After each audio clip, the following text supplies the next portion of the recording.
చేసాడు మనం అంతా చూసాం. ఎన్నికలకు ముందు వాలంటీర్లకు 10,000 జీతం అన్నాడు. 10,000 బాయ, వాలంటీర్ ఉద్యోగం ఉన్నది బాయ. పోనీ ఉద్యోగస్తులనైనా అంత బాగా చూసుకున్నాడంటే వాళ్ళను మోసమే.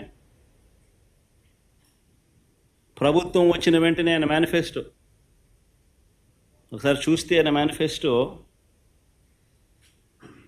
ఆయన ఇచ్చిన 143 హామీలు ప్రభుత్వం వచ్చిన వెంటనే అయ్యారన్నాడు. ఇంటరిమ్ రిలీఫ్ ఇంతవరకు 9 నెలలు అయింది. రూపాయి పెంచింది, రూపాయి ఇచ్చి పుణ్యం కట్టుకున్న పాపాను పోల. 9 నెలలు అయిపోయింది. ఉద్యోగులకు మెరుగైన పిఆర్సీ అన్నాడు. ఉన్న పిఆర్సీ చైర్మన్ బలవంతంగా రాజీనామా చేయించారు. కొత్త పిఆర్సీని ఇంతవరకు వేయలా. ఐఆర్ ఇవ్వల. 1వ తేదీనే జీతం అన్నాడు. 9 నెలల కాలంలో ఒకే ఒక నెల ఇచ్చాడు. మిగతా 8 నెలల్లో నెలలో 1వ తారీఖున జీతాలు ఇచ్చాడు. చంద్రబాబు గారు చెప్పండి.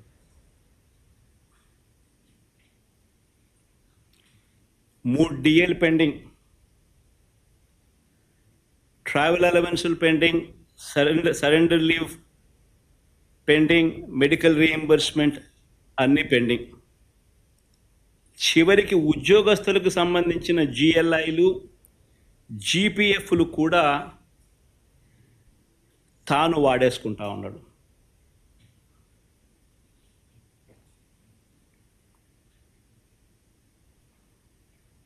ఈరోజు రాష్ట్రంలో పరిస్థితి ఇది.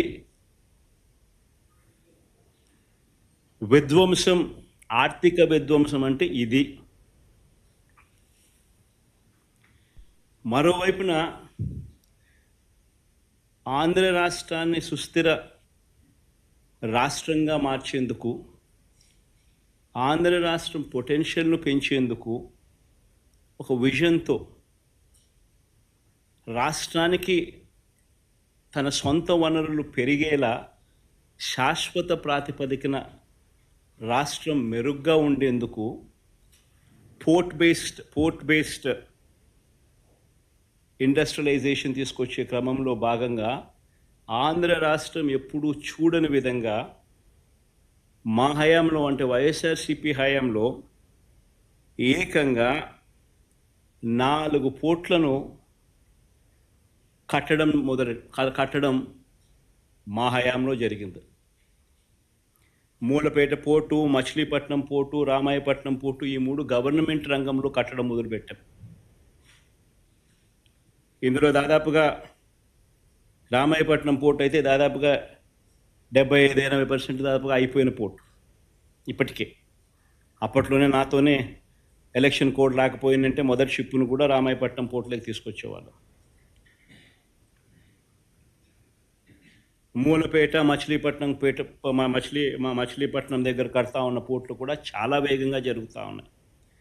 దాదాపుగా 35-40% పనులు 2 చోట్ల కూడా వేగవంతంగా కూడా అయిపోయిన పరిస్థితులు. 10 ఫిషింగ్ హార్బర్లు నిర్మించే కార్యక్రమాలు కూడా వేగంగా జరుగుతూ ఉన్నాయి.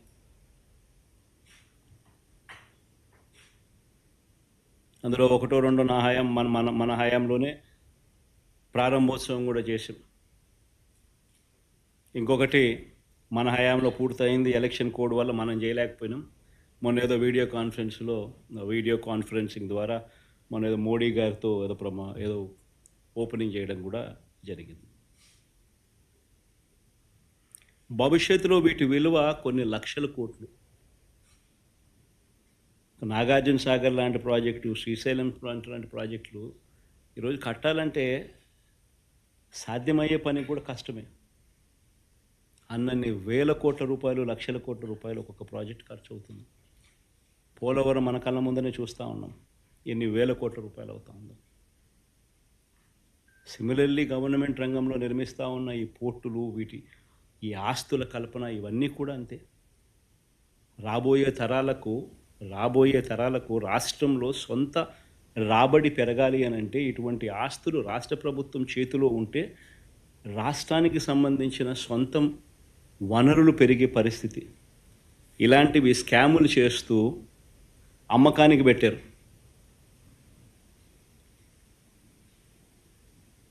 ఆల్రెడీ ఫైనాన్షియల్ టైఅప్ అయిపోయి ఉన్న ప్రాజెక్టులు ఇవన్నీ. ఎవరు దీనికోసం ఫైనాన్సెస్ కోసం ఎతకాల్సిన పర్లా. ఆల్రెడీ డబ్బులు వచ్చి బ్యాంకుల్లో కూర్చొని డబ్బులు వచ్చి మ్యారిటైమ్ బోర్డ్ అకౌంట్లో కూర్చొని ఉన్నాయి. బ్యాంకులు ఆల్రెడీ టైఅప్ చేస్తున్నాం. ఊరికి డబ్బులు డ్రా చేసుకుంటా కంప్లీట్ చేసేస్తా పోతా అంటే ఈ సంవత్సరంలో రామాయపట్నం పూర్తిగా ప్రారంభోత్సవం చేసేయచ్చు. మిగతాది వితిన్ 1 ఇయర్లో, వితిన్ 1.5 ఇయర్లో మిగతా 2 కూడా పూర్తయిపోతాయి. ఫిషింగ్ హార్బర్ల పరిస్థితి అంటే. అయినా అలాంటివి అమ్ముతున్నారు స్కాములు చేస్తూ.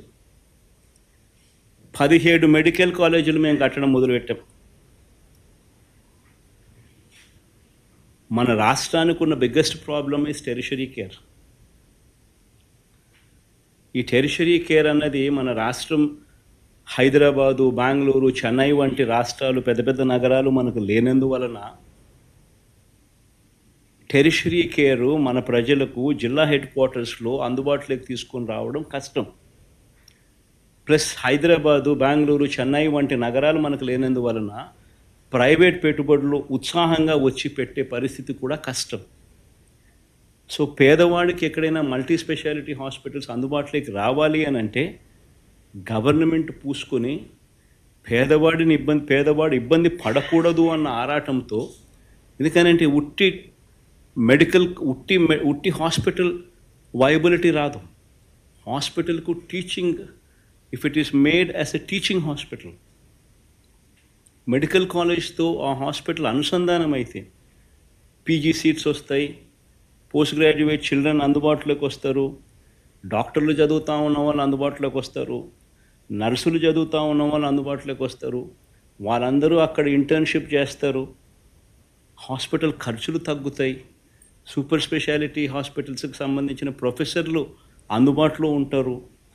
ఇవన్నీ దృక్పథంతో 17 మెడికల్ కాలేజీలు, ప్రతి పార్లమెంటుకు ఒక మెడికల్ కాలేజ్ ఉండేట్టుగా వాటినన్నింటినీ జిల్లా హెడ్ క్వార్టర్స్ని వాటినన్నింటినీ జిల్లాలుగా చేసి, ప్రతి పార్లమెంటును ఒక జిల్లాగా చేసి 17 కొత్త మెడికల్ కాలేజీలు మేము శ్రీకారం చుడితే